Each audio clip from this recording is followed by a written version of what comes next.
안녕하십니까. 매일 아침 조간신문의 주요 기사를 딱딱 풀어서 해석해 드리는 조간 딱풀 6월 1일 목요일에 인사드립니다. 오늘 아침 신문들은 어제 북한의 위성 발사 실패 그리고 어제 새벽에 서울 시민들을 깜짝 놀라게 만들었던 위급 재난 문자 메시지 이 문제를 집중 분석을 했습니다. 자, 먼저 조선일보 일면 톱 기사입니다. 북 위성 발사 실패, 군 1시간 만에 잔해 찾았다. 어제 새벽에 기습적으로 위성을 쐈지만은 2단 엔진 고장으로 분리에 실패를 했다. 자, 그래서 발사체가 군산 앞바다 200km 지점에 추락을 했습니다. 북한이 실패했다는 사실을 이례적으로 언급을 했습니다. 그런데 어제 주목할 점 중에 하나가 군산 앞바다에 발사체가 추락을 했는데 200km 지점에 그 넓은 바다에서 우리 군이 1시간 만에 그 발사체 중 일부를 수거를 했습니다. 잔해를 찾아냈습니다. 통상 이런 경우에 한 며칠이 걸리는데 1시간 만에 찾아냈습니다.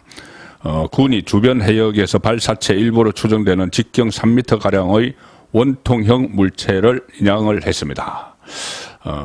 지금 군의 기강 같은 것이 윤석열 정부 들어서 확연히 달라지는 그런 모습들을 지금 보이고 있죠. 그런데 이 군은 이렇게 신속히 움직였는데 어제 서울시와 행안부가 이 경계 경보 문자를 놓고 혼선을 빚었습니다. 중앙정부와 지방정부가 혼선을 빚었고 그 피해는 그러면 시민들에게 돌아가는 것이죠. 자, 동아일보는 거기에 초점을 맞췄습니다. 동아일보 일면 톱은 이겁니다. 왜 어디로 피하란 거냐? 경계 경보 문자 대혼란. 서울시가 북한 위성 발사에 경보 발령을 내렸습니다. 그런데 아무 설명 없이 그냥 대피를 준비하라 이렇게 문자만 덜렁 보냈습니다. 행안부는 22분 뒤에 서울시가 오발령을 했다. 발령을 잘못 내렸다 이렇게 했는데 서울시는 오발령이 아니다는 입장입니다. 서울시가 6시 41분에 보낸 첫 위급 재난 문자 여기에는 오늘 6시 32분에 서울 지역의 경계 경보 발령 국민 여러분께서는 대피할 준비를 하시고 어린이와 노약자가 우선 대피할 수 있도록 해주시기 바랍니다 했는데 왜 지금 경계 경보를 발령하고 왜 대피를 해야 되는지 어디로 대피해야 되는지 이런 것이 전혀 없습니다. 자, 그런데 그조차도 행안부가 7시 3분에 서울시에서 발령한 경계 경보는 오발령 사항임을 알려드림 이렇게 했습니다. 자, 그런데도 서울시는 오발령이 아니다. 그리고 7시 25분에 서울시 전 지역 경계 경보 해제 이렇게 이야기를 합니다. 자, 그래서 재난 상황을 두고 정부와 지방자치단체 엇갈린 대응이 나오면서 서울 시민들이 큰 혼란을 겪었는데 그 혼란을 겪은 이유는 여러 가지가 있죠. 여러 가지가 있는데 이 이유 중에 하나는 이것도 들 수가 있습니다. 뭐냐면은 자, 조선일보 3면에서 분석한 기사입니다. 조선일보 3면 기사 보시면 민방위 훈련 6년 공백 탓에 대피소 관리 상태도 엉망이다. 문재인 정부 공습 대비 훈련을 아예 안 했다. 훈련 부족이라는 이야기죠. 만약에 이게 실제 상황이었어도 시민들은 대피소가 어디 있는지 위치를 몰라서 어디로 갈지 몰랐을 것이다. 저도 마찬가지입니다. 저도 제가 사는 동네에 대피소가 어디 있는지 모릅니다. 당장 생각나는 것이 아파트 지하 주차장 이런 건데 그게 아니고 대피소가 각 자치단체별로 곳곳에 지정이 되어 있습니다. 그런데 지금 훈련을 안 하고 했기 때문에 전혀 모르는 거죠. 그 전에 살던 곳에서는 이 대피소가 어디 있는지 알지만 그 사이에 이사를 하고 한 상황에서는 모르는 겁니다. 훈련을 안 했기 때문에. 그래서 이 대피소가 어디 있는지는 민방위 훈련을 통해서 익혔는데 문재인 정부 동안 훈련이 축소된 탓이 컸다. 이런 지적이 나오는 겁니다. 문재인 정부는 2017년 8월 이후에 출범하자마자네요. 2017년 5월에 출범을 했으니까 바로 조치를 취한 게 공습 대비 민방위 훈련을 실시하지 않는 이 조치였습니다. 남북 평화 분위기가 조성됐다 이런 이유였는데 이 공습 대비를 포함한 전국 단위 대규모 민방위 훈련이 재개된 건 6년 만인 지난 16일 며칠 전에 16년 만에 다시 실시가 됐는데 그마저도 전 국민이 참여하는 훈련이 아니고 단계적으로 하기 위해서 일단 그 윤석열 대통령이 밝혔죠.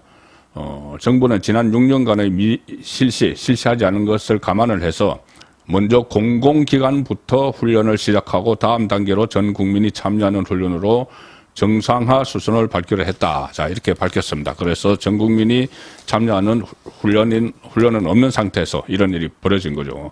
그리고 조선일보가 몇몇 그 대피소로 지정된 장소를 찾아갔는데 그 지정된 장소의 건물 관계자가 이곳에 대피소가 있는지 들은 적도 없다.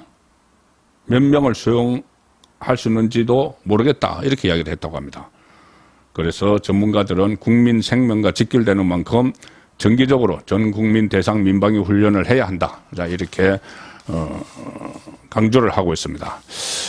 지금 이런 문제도 그렇고 지금 윤석열 대통령이 취임 이후에 한 1년 남짓 동안 문재인 정부 때 비정상화된 그 여러 가지들을 바로 정상화로 만드는 그런 작업을 하고 있죠. 그러는 속에 이 1년이 지나면서 죄송합니다. 윤석열 대통령의 지지율이 다시 상승을 하기 시작을 했는데 제가 전에 들었다시피 어떤 그 여론조사에서는 대선 때 득표율 48%대에 육박하는 그런 조사 결과도 나왔습니다. RN서치 같은 경우에. 자, 다른 여론조사도 거의 지금 40%대는 안착을 하고 있는 그런 조사 결과가 속속 나오고 있습니다. 데일리안이 여론조사 공정 의뢰를 해서 실시한 조사가 오늘 아침에 발표가 됐습니다.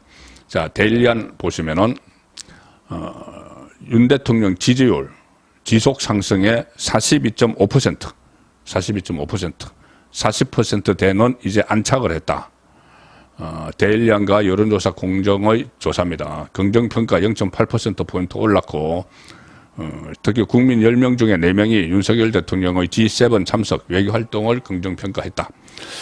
자, 그런데 이 조사에서 또 다른 조사도 실시가 됐습니다. 뭐냐면은 지금 체포동의안이 이 국회에 제출이 돼 있죠.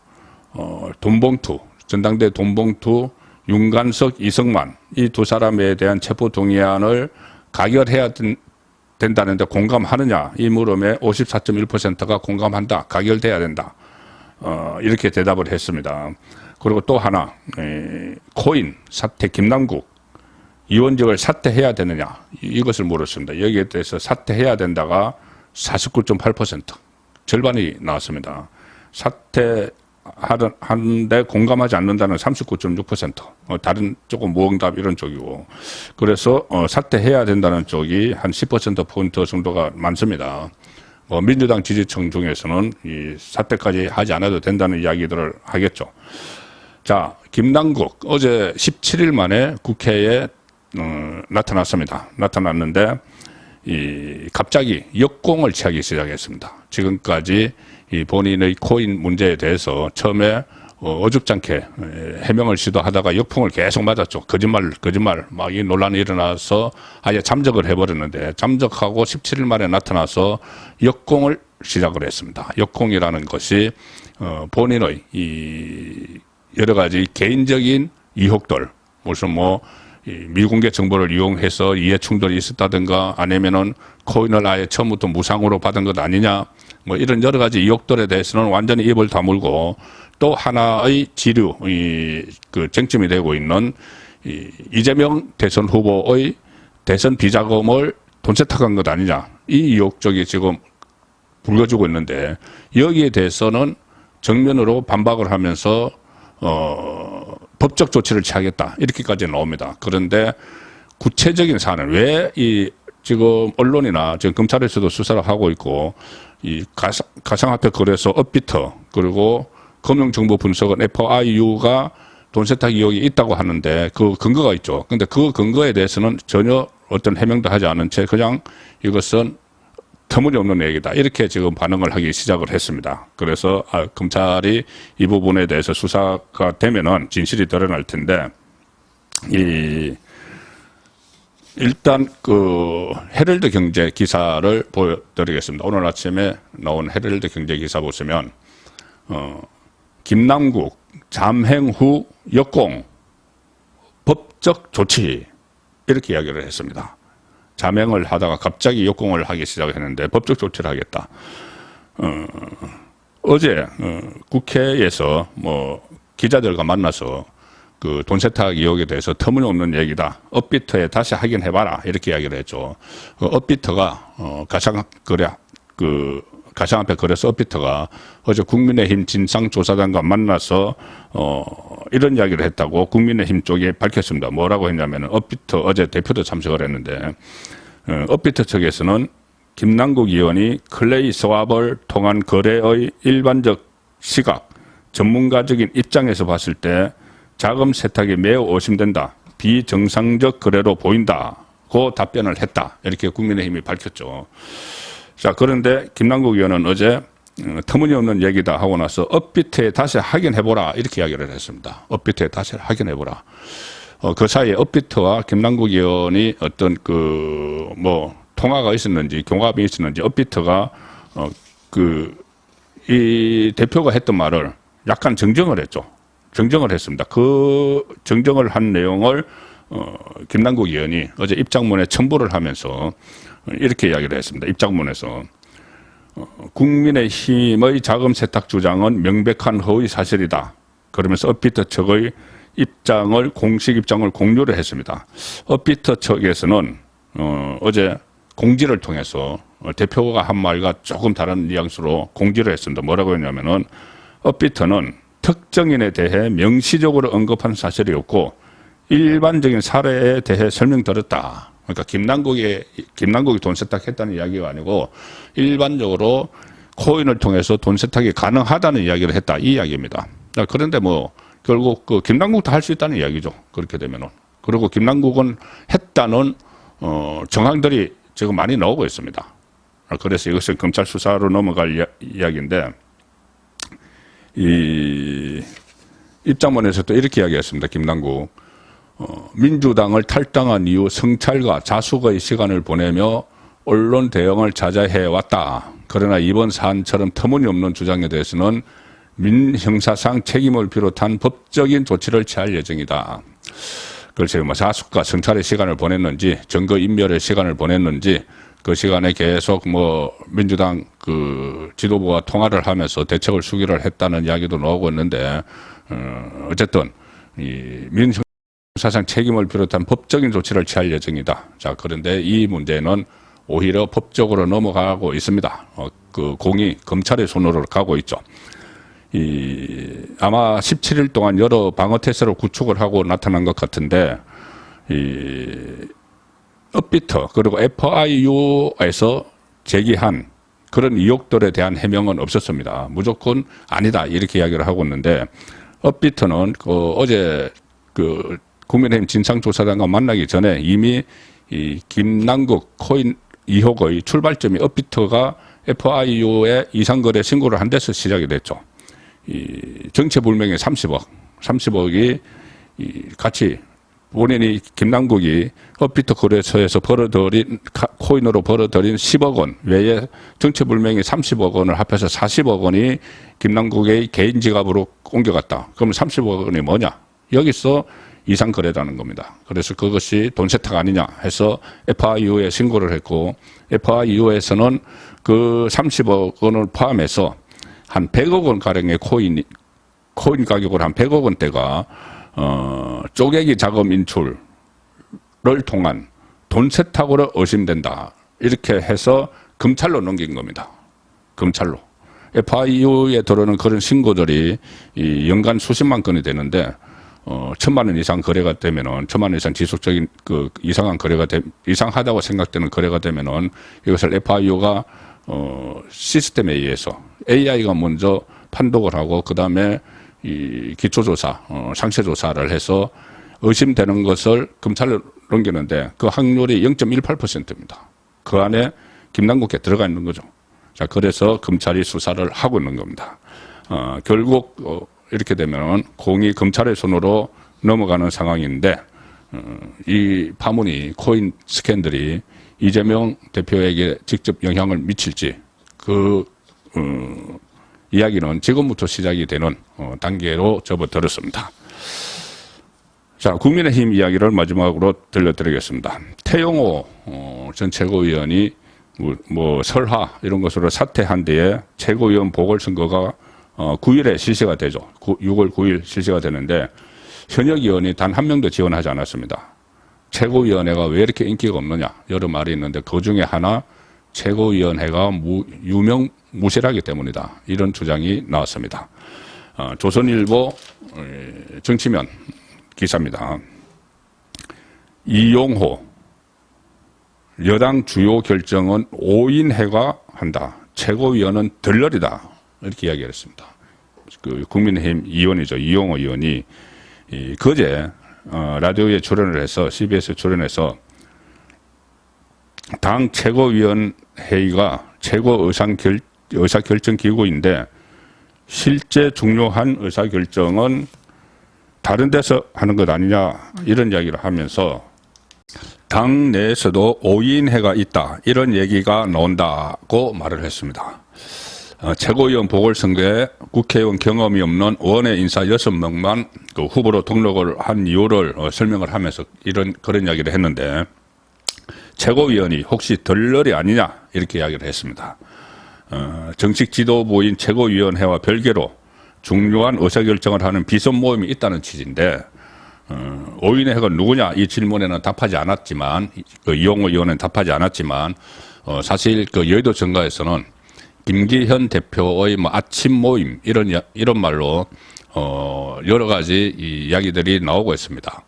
최고위원 그러니까 그 경선을 통해서 뽑힌 최고위원이 아니고 김기현 대표가 되고 나서 지명한 주요 당직자와 의사결정을 한다 이런 이야기죠. 그런데 뭐 지도부에서는 5인회라는 말은 처음 들어보고 아마 당 주류가 이용호 의원을 최고위원 후보로 추대해 주지 않아서 서운한 마음에 그런 발언을 한 것 아니냐 이렇게 했는데 뭐 그런 것도 작용을 했을 수가 있지만 실제로 여의도 정가에서는 5인회 이야기가 나오고 있습니다.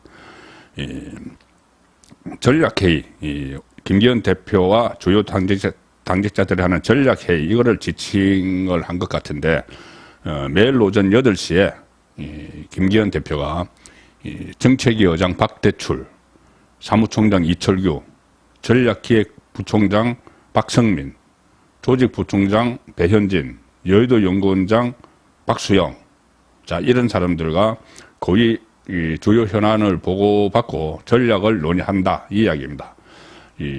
뭐 이철규, 박성민, 뭐 박수영, 배현진, 박대출 전부 다 친윤 당 안에 친윤 핵심 그룹의 멤버죠.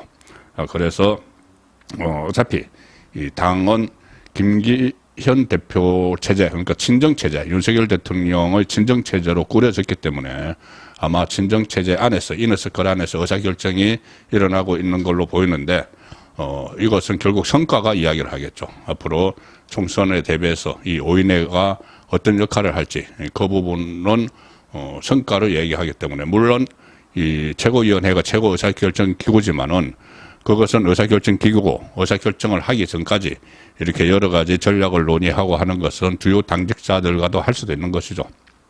뭐 정책위 의장이나 원내대표나 아니면은 뭐 사무총장 이런 사람들은 그 전부터 당 3역해서 당의 중추 기관입니다. 자, 그래서 이것을 굳이 부정적으로 볼 필요는 없는 것 같은데 결국 성과로 이야기를 해야 될 것 같습니다. 조간 딱풀이었습니다.